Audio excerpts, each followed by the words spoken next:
조용한 아침의 나라 조선. 그 땅을 향한 하나님의 사랑을 전하기 위해 복음을 들고 조선 땅을 찾은 백안의 서양 선교사들.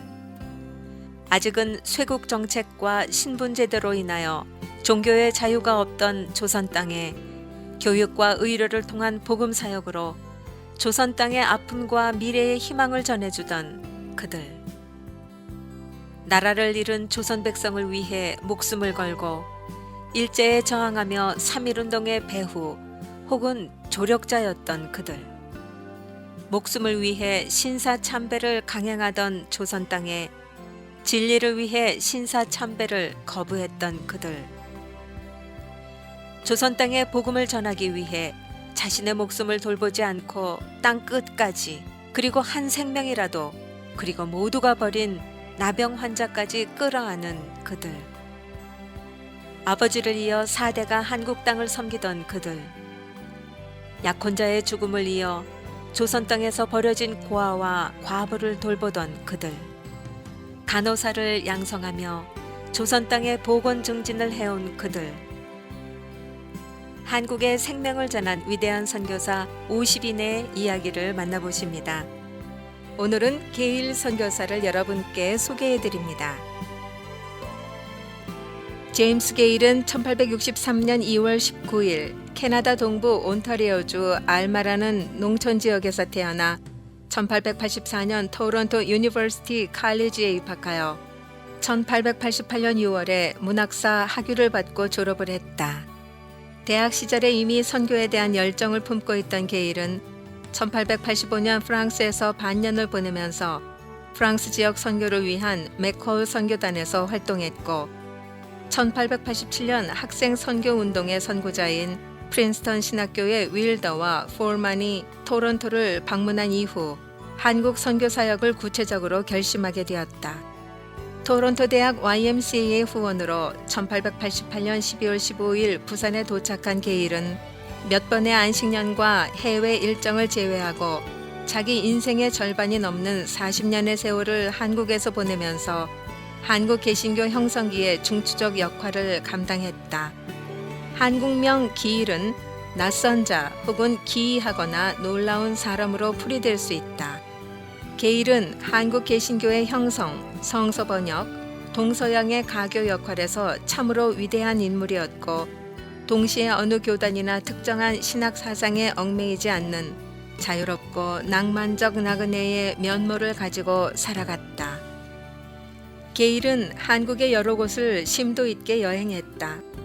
첫 번째로 게일은 한국에 도착한 바로 이듬해인 1889년 3월 17일 해주에 도착해 3개월 남짓한 시간을 해주에서도 좀 더 들어간 한국 개신교의 산실 장현의 소래에서 보냈다.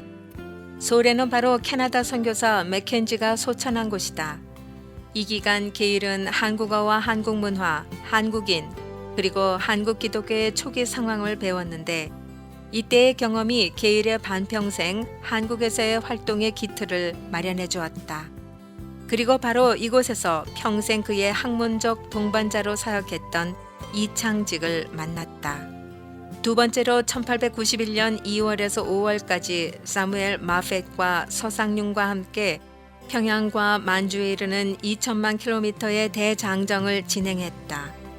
그곳의 한국 기독교인과 한국어 성경 번역을 살펴보기 위한 이 여행 기간 중 중국 땅 봉천, 지금의 심양에서 존 러스를 만났고 동시에 게일의 장편소설 The Vanguard에서 묘사한 북쪽 지역을 광범위하게 여행했다. 게일에 있어서 세 번째 중요한 여행지는 헤론의 미망인 깁슨과 결혼을 한 후에 1892년 6월 선교지 개척을 위해 3년 정도 머물렀던 원산 지역이다. 게일은 1898년 4월 바로 이곳 원산에서 술꾼 고찬익을 만나 복음을 전했으며 이후 연동교회의 초대 장로가 된 전설적인 망나니 고찬익은 게일이 쓴 선교소설인 The Vanguard의 중심 인물이 되었다. 이렇게 제임스 게일은 한국에 도착한 지 5년도 안 되는 기간 동안 한국 곳곳을 여행하면서 보고 듣고 체험하였고 여행을 통해 게일이 이해한 조선의 글과 역사와 풍속은 그의 작품과 선교 사역에 깊은 영향을 미쳤다. 1890년 7월 게일은 교단적 배경과 신앙적인 측면에서 자신에게 많은 도움을 주었던 사무엘 마펫과 만났다. 특히 마펫은 게일의 절친한 친구 헤론의 갑작스러운 죽음 이후 그의 공허한 마음을 채워주었다.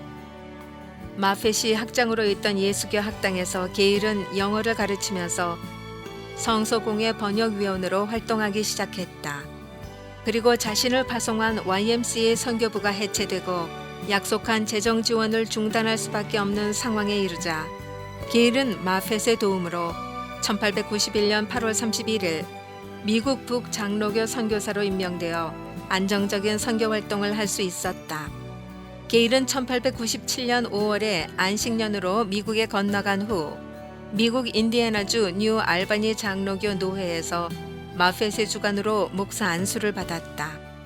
조선에 대한 게일의 열정과 선교의 마음을 보았던 마펫이 아니었다면 게일의 한국 활동 역시 초기에 끝날 수밖에 없었을 것이다. 이후에도 게일과 마펫은 성서 번역 과정에서 뜻을 같이 했고 게일은 마펫의 평양 선교와 신학교 수업에 많은 도움을 주었다. 1916년 평양 신학교에 대한 게일의 비판적 평가로 둘 사이가 멀어지며 결국 그해 5월 게일이 교수직을 사임하기에 이르렀지만 마펫은 게일의 선교 활동에 매 순간 중요한 역할을 해주었다. 게일 역시 마펫의 평양 선교를 바탕으로 한 소설 The Vanguard를 출간할 정도로 깊은 교유를 했다. 성서 번역에 깊은 관심이 있던 게일은 1890년도부터 영국 성서공회 전임 번역위원으로 활동하기 시작했다. 한국에 온 지 2년 만에 성서 번역에 참여했다는 점은 그의 한국어 습득과 이해가 얼마나 빠르고 깊었는지 보여주었다. 그의 첫 성서 번역은 1892년에 간행된 사도행전이었는데 동료 마펫은 이 번역을 근대 번역 중 가장 훌륭한 것이라고 평가했다. 이후 게일은 한국 내 선교사들에 의해 조직된 성서번역위원회에서 본격적인 성서번역 활동을 시작했다. 그는 한국인들의 언어와 품성에 더 적합한 성경 번역을 주장하였고 특히 언더우드와는 가세 번역을 천주로 할 것인가 하나님으로 할 것인가에 대해 1911년 논쟁이 정리될 때까지 대립하기도 했다.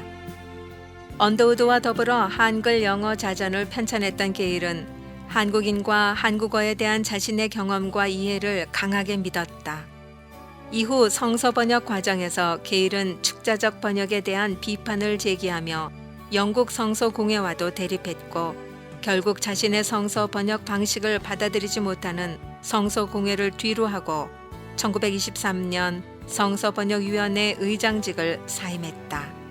그리고 윤치호가 설립한 창문사를 통해 자신이 그동안 번역한 성경 신역 신구약 전서를 1925년에 출간했다. 이것이 바로 한국에서 최초의 개인역 성경이었으며 한국인의 정서에 맞게 한국을 마음에 품고 번역한 게일역 성경이었다. 게일은 번역 주체, 번역의 스타일, 맞춤법 논쟁에 이르는 한국 개신교의 성서 번역 역사의 모든 부분에서 빼놓을 수 없는 주요한 역할을 차지했다. 1892년부터 게일은 원산에 정착하여 선교 활동과 성서 번역 및 사전 편찬을 비롯한 출판 활동에 집중했다. 그의 곁에는 가족과 함께 그가 한국을 떠날 때까지 함께했던 이창직 그리고 원산에서 만난 고찬익 등 많은 이들이 있었다. 1898년 그리어슨과 푸트를 중심으로 한 캐나다 장로교가 원산에 선교 지부를 개설하자 미국 장로교 선교부에 소속되어 있던 게일은 1899년 9월 9일 서울 연못골, 지금의 연동으로 이주했다.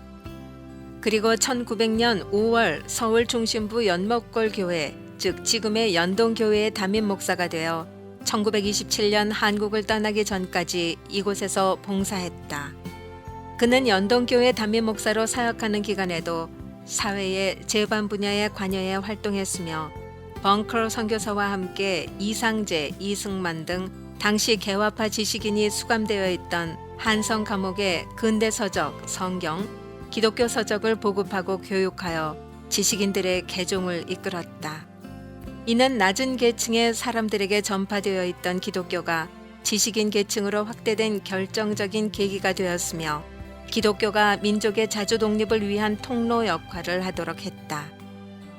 황성기독교 청년회 YMCA의 초대 회장, 조선예수교 장로회 동로회 노회장, 평양신학교 교수, 연희전문학교 이사, 피어슨 기념성서학원 원장 등 그가 맡았던 직책들과 책임은 초기 한국 선교에서 그의 영향력을 보여주는 것이다.